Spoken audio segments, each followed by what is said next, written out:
Growing a Greener World is made possible in part by the 2019 Subaru Crosstrek. Built in a zero landfill plant, so you can roam the earth with a lighter footprint. Subaru, proud sponsor of Growing a Greener World.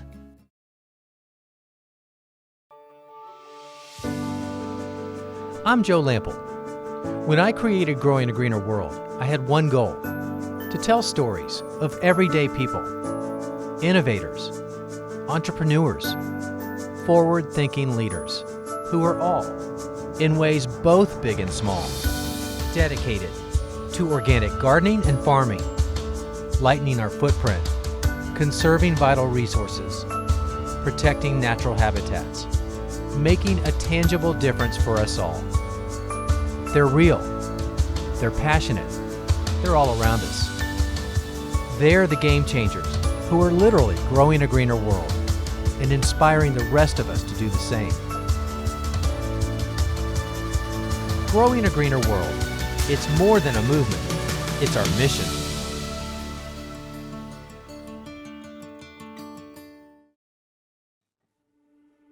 You know the term homesteading? It can have a lot of different meanings. To some, it means living completely off the grid and providing all your own food and energy. And to others, it means providing some of those things, but on a much smaller scale and within an urban setting. But no matter how it's done, all homesteaders are trying to provide at least some of their own wholesome food and live more sustainably. And many of them are going beyond raising organic crops and small livestock by sharing their journey with their children and their community. Jessie Bloom is one homesteader we've been following for a long time. She lives just outside of Seattle. Besides being a mom of 2 young sons, Jessie is the owner of Northwest Bloom, an award-winning sustainable landscape design company and nursery. Jessie's expertise for ecological living and permaculture has made her a top authority in her field, while keeping her busy as a best-selling author, including her latest book, Practical Permaculture. There's a lot of different terms for what I do here, and some people might describe it as homesteading. I would call myself a permaculturalist. So I look at what I need ecologically: water, food, energy, and I look at how I can get those needs met in a low footprint standpoint. So I will collect water from my rooftop. I will grow food from the nutrients made from the compost of the waste that I produce in my house. I'll grow food not only from annual plants, but also from perennial plants. And I also grow food from the manure produced from my animals, which also produce food. So there's a lot to consider in my lifestyle and how it's done. And overall, I just try to have a healthy, environmentally conscious lifestyle. I choose to live this way because it is just common sense to me. There's a lot of ways to live in this world, and if we're always going and not paying attention to the resources that we need to be using, we don't have any control of what those resources are. So when it comes to our food system, for example, what are we buying from the grocery store? What's in that box? What are the ingredients on the label? Can you pronounce them? So it's just common sense to take care of the earth, to eat plants from the earth that you know what's grown there, to take care of the animals, to take care of ourselves, really. That's what it's all about. For my kids, this is a really normal lifestyle. Everything to them, they're acclimated to having chickens and roosters and collecting eggs. There's a lot of cooking, there's a lot of education that happens. In fact, some of our best moments and my favorite memories and conversations with them growing up have been when we're working out in the garden side by side. I look at it this way: if I don't teach my children about being good earth stewards and making good choices in their lives, who's going to? So Jessie, I love chickens and I have a lot of them, but I also have a lot of land, so them coming in and messing up the garden is rarely a problem. But you've written an entire book for people that have that garden and they want chickens, but they don't want the chickens coming in and messing up the garden, especially in a small space, right? So you have some tricks for dealing with that. So talk to me about some of those ideas. Okay, well, first of all, this is a big topic. And the number one thing I want people to understand is you can have too many chickens. And so that's the number one thing to get right. For the amount of space you have, you want to make sure that there's not too many chickens because they're going to be competing for resources. So there's a lot of ways to do it. There's free range, which means you can just let them have access to everything. Yep. There are problems with that. They can get into things if they don't have their needs met. If all you have is a small vegetable garden and lawn, they're gonna go for that vegetable garden. Right. If you have predators around, Yeah. that's a risk. But on the pro side of things, you can have them fertilize your landscape. You don't have to feed them as much because they're gonna be getting food from the ground. They're gonna be getting nutrients, insects, all the things that they would naturally get if they were wild. Right. But most people can't do that in an urban setting. So I like to encourage people to do confined range. And this is a classic example. It's a chicken tractor where we can put them in an area but keep them very safe and they can still have access to the soil. I use these for many reasons. If at the end of the season I want them to clean up a vegetable bed, they can go to work, takes care of pest problems that way. If I have an injured bird, I can put them in here. Yeah. If I have rescue chickens, I can put them in here as they acclimate slowly into the flock.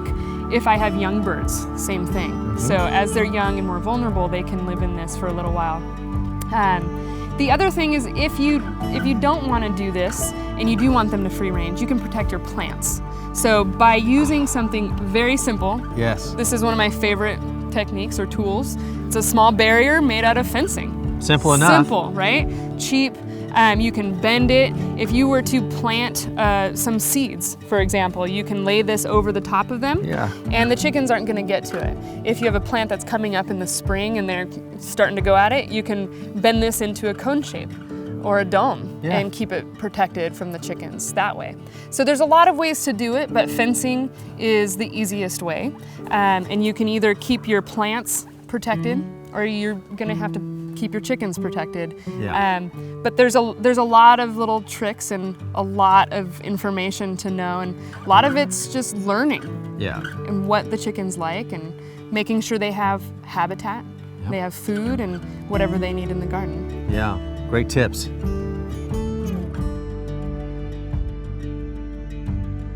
Well, I have to confess, I'm a bit jealous of your massive compost heap, and you know I'm a huge fan of composting. You do it around this property in a lot of different ways, so tell me about some of those methods. All right, well, this is the biggest one, and luckily we have the machine to give us a hand with all the work, but a lot of biomass comes in from off-site, and a little bit from here as well. We have one compost system that's dedicated only to our greenhouse, and it actually heats the inside of the greenhouse. Yeah. We use a lot of manure and bedding from the barn for that one. We have a few different worm systems. We also have a passive system for food scraps, which is a really great way for people to take what's in their kitchen, leftovers, put them in the ground, and let the earth do all the work. So you're talking about a food digester system then, right? Yeah. Very simple, minimal inputs on our part, something I know our viewers really want to have. Describe the process. All right, well, basically there's a container that is halfway buried underground, and the bottom half of it has holes so that organisms can move in and out. And basically they're decomposing all the material for us. Right. Now there's a store-bought version, but you can also make your own. You're a big do-it-yourselfer, right? Yep. Tell me how to do that. The one that you can buy is pretty costly. It's not very easy to find as well. So the easiest way to do it is to buy a 20-gallon galvanized trash can with a tight-fitting lid and drill holes on the bottom and the sides about a quarter of the way around the bottom of it. Bury it in the ground, put your food scraps in it, and away you go.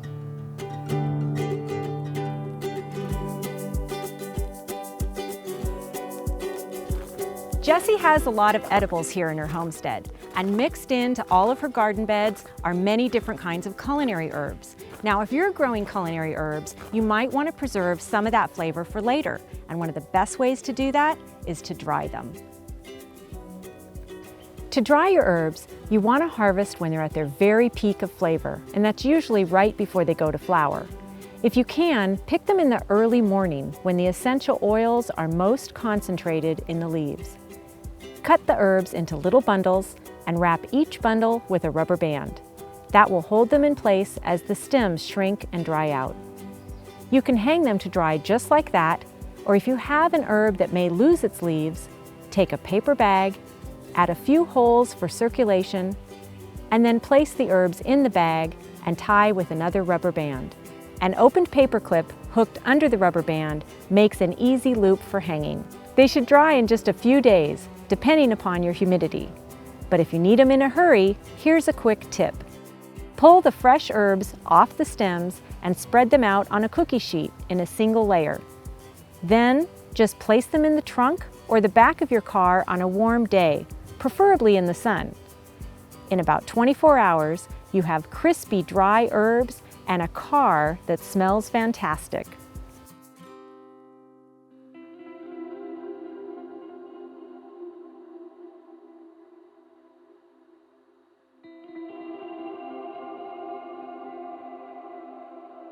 Not too far from Jessie Bloom's homestead lives another modern and well-respected homesteading expert who shares her know-how with others. Erica Strauss started out as a trained chef, but her desire for wanting to grow organic produce for a kitchen turned into an all-encompassing obsession for both Erica and her husband Nick. Soon, Erica began documenting their journey of living and working towards a more natural, sustainable lifestyle that led to her very popular blog, Northwest Edible, a podcast, numerous writing credits, and a new book in the works. Some people call this lifestyle urban farming, which is a good description, but it's not one that I embrace because I don't consider myself a farmer. I have a big vegetable garden, I have chickens, I have ducks, but I'm not relying on taking my produce to market to earn a living. So for me, I don't have the farmer side of it. What I like to think of what we're doing here is trying to move away from a real consumption-based lifestyle and move towards a more productive-based lifestyle. So all around our home, we're just trying to do a little bit more on our own land. You know, our chickens give us eggs, our ducks give us slug control, we have solar panels that help generate energy, we try and grow a lot of our own fruits and vegetables. We can't do it all. We're in suburbia on 1/3 of an acre, so there are some things we just can't produce, but we are trying to do what we can with what we have where we are. 10 years ago when we started this, we put in just a few raised beds, 4x8 simple raised beds, and now we're up to I think 17 of them. So most of our annual vegetable production is done in those raised garden beds. We have fruit trees that we're sort of cramming in all over our property. We've started growing grapevines and kiwis, all kinds of fun fruits. We have large berry patch. So all of that production makes it so that we have from about April to about October or November, we're providing all of our own fresh vegetables and fruit from our yard. I don't think I could do all this without my kids, actually. My daughter is very involved and she's so helpful. We have a whole gaggle of chickens and ducks, and Bella is really in charge of wrangling all that. Every morning before school, she goes out and harvests the eggs and adds new bedding to the run or the coop if they need it, cleans up, checks food and water. It's been a real source of pride for her to be so responsible about that. My son is basically a fruitarian. He knows where every little bit of fruit is all over the yard, and as things ripen in succession, you can find him in the strawberry patch, and then you know, under the plum tree, and then in the raspberry patch. So right now he is only 4, so we don't rely on him a huge amount, but he's already learning to take responsibility for some of those things like harvesting. I'll admit that most of the fruit goes into his stomach and not into the harvesting basket, but that's okay. He thinks it's great. And watching him go around and gather fruit from all over the yard is so much fun. My husband's so involved too. On the blog, I call him Homebrew Husband because he does all this homebrewing for us, and we get, you know, delicious homebrew beer from his efforts on that, food preservation. He's also been very involved in developing the filtration technique for our duck pond, which is very important because filtration is a key part of duck management. And he even does stuff like hang up the laundry on the line. So in this effort to make our entire home more productive, he's been a key element as well. It's really a whole family affair.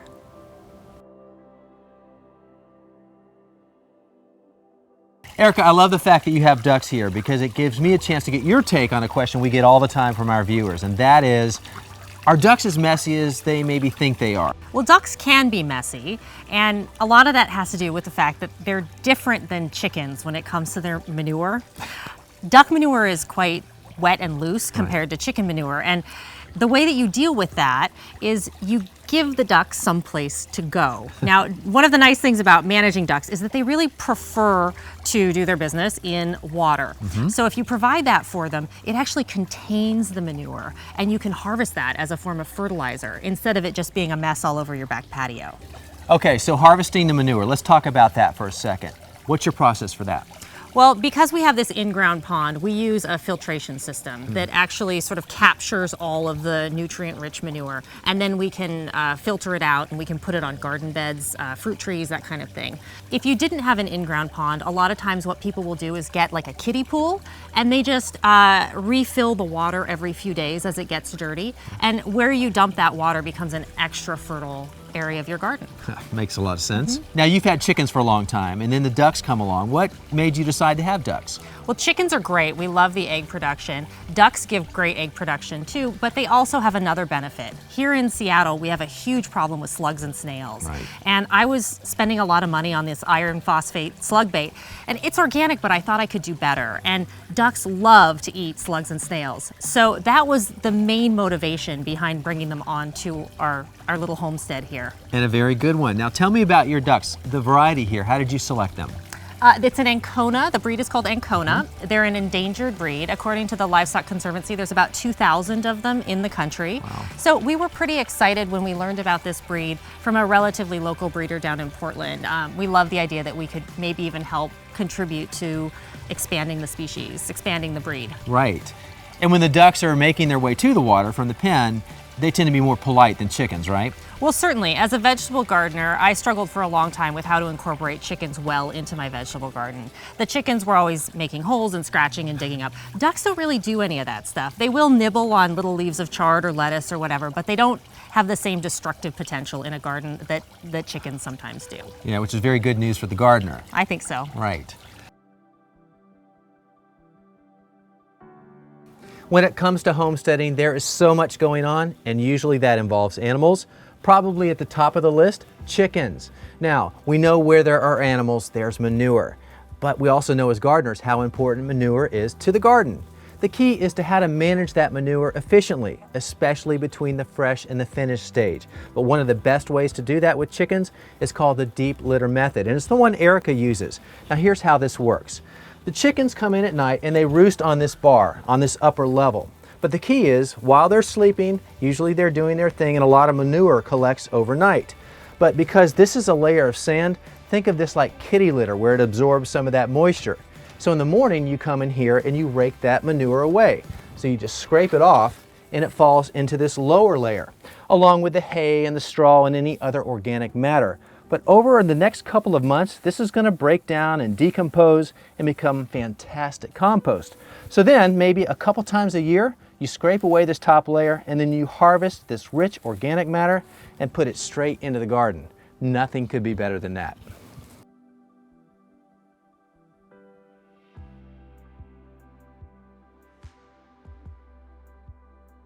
Raising livestock can be a big part of what it means to be a homesteader. But probably the most defining aspect is the food that you grow and how you use it. You're a chef and now you're a gardener growing your own food. Has that had an influence on how you cook as well? Oh, absolutely. I would say that because I came to gardening from food, I had some expectations about what my garden was going to be. I thought, you know, in all my arrogance as a beginning gardener, that I would throw some seeds in the ground and then I would have this sort of year-round green grocers that I could go and pick and choose from. And what I've realized as the years have gone by and my experience has grown is that I'm really on the receiving end of what the garden gives. I'm receiving the bounty. I'm not telling the garden what to give me. So when I get ready to cook something, I walk through and, you know, I see that maybe the broccoli is ready. And Right. so that's what dinner is. I don't plan broccoli. I go out to my garden and I see, broccoli. Excellent. I love how your perspective on that is so spot on now. But one of the things I know that you're doing, because I've seen this in the other part of your garden, is that you're focusing more towards perennial food rather than the annuals that are always, you know, here today, gone tomorrow, right? Right, well, the annuals are great. I mean, you can get a lot of production in a really small space, but like all of us, I'm pretty busy. I feel like I'm juggling more and more things as my kids get older. They have activities. I think every parent, every working parent understands. And the perennial crops allow you to sort of plant once and with a lot less maintenance, harvest multiple times over and over and over. And so it's a way that I can continue to push into that productive lifestyle with a lot less ongoing maintenance, which for where I am in my life right now is important. Yeah, very important. One of the key components in homesteading is finding ways to extend the growing season. Our own DIY guide, Todd Brock, is also the author of the book, Backyard Homesteading, All-in-One for Dummies, and has an easy project that can help even a hobby gardener try it out. But this we're building today is a cold frame, a really simple project that is like a mini greenhouse, yeah? Exactly, yeah, and really all a cold frame is, it's a box that's open on the bottom. And you're gonna put this over your garden bed. Across the top, we're gonna make a lid that's usually glass or some kind of clear material. And that collects sunlight, traps that thermal energy, heats up the inside of the box, and it extends your growing season by changing the climate inside the cold frame. And in fact, in the book, we've got stories about farmers who live in zone 5, right? Where we're talking minus 20 in the winter. And there are farmers in zone 5 who are pulling fresh vegetables out of a cold frame every single month, all winter long, just by using one of these. I know it. Let's get started and put this thing together. Okay. All right. It's a good idea to raise up one end so that the top of it has an angle, and that's for a couple of different reasons. One is, you don't want a lot of stuff to collect on the top. Right. You know, leaf litter, rain, snow. The more stuff that piles and pools up on the lid, it just blocks sunlight. More sun, the more you're doing with the cold frame. Okay. So this lid is going to fit over the top, and this is just 2 by 2, again, scrap lumber, but we've built it to the same size as the box.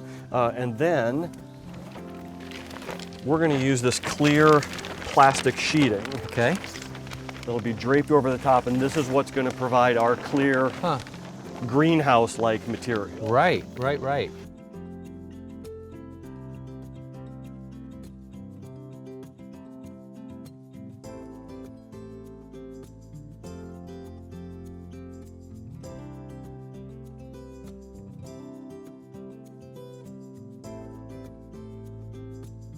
Venting is so important. There is so much heat that gets trapped in here overnight, and as the day comes on, it gets too hot. So I'm going to be wanting to come in here and prop it open with something like a 4x4 or whatever, anything goes. And then there's going to be times where I need to come in here and really open it up for harvesting or planting or whatever, and at that point I'll just use a stick or something to hold it up. Exactly. So you want this to be a true lid, so we're going to need hinges. Okay. I pulled these off of an old door I don't need anymore. We'll just put these on the back side, and that'll be the last step. I love it. Price is right, too. That's exactly it. I love that. So easy and so inexpensive. Yeah, it really cost us nothing. This was all material that we already had piled up, just waiting to be used. And you know what I like about the simplicity of this? For people that want that greenhouse or that hoop house like me, we don't need to wait for that. In a couple hours and a few bucks maybe, you can extend the season with something as simple as this cold frame project. This is a great way to get into it with little to no investment of time or money. You could build more of these to cover this entire bed. Yeah. You could pull this off and use it somewhere else in the garden. This is super versatile. It didn't cost you anything. It's going to increase your productivity. That's what homesteading is. And you just took a little step, but an important step to get there. I'm ready. Yeah. Bring on fall. Yeah.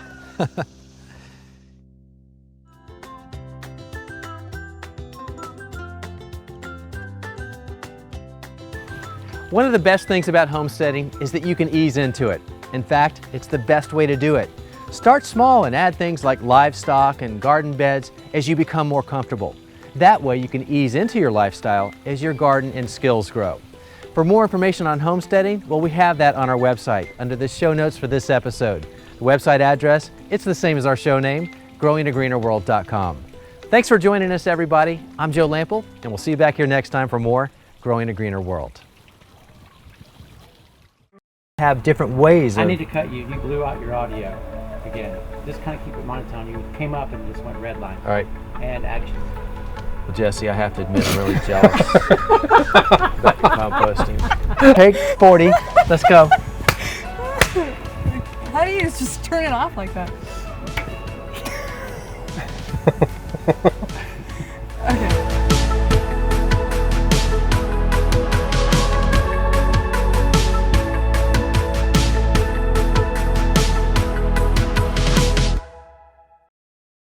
Now you can continue your garden learning online in courses from me, Joe Lample, in my online gardening academy. Classes are designed to teach gardeners of all levels, from the fundamentals to master skills. Explore the courses available right now, plus new topics covering everything you need to know to grow like a pro. Take each class on your own schedule, from anywhere. Plus, you'll have opportunities to ask me questions about your specific garden in real time. Go to joegardner.com/learn for details today.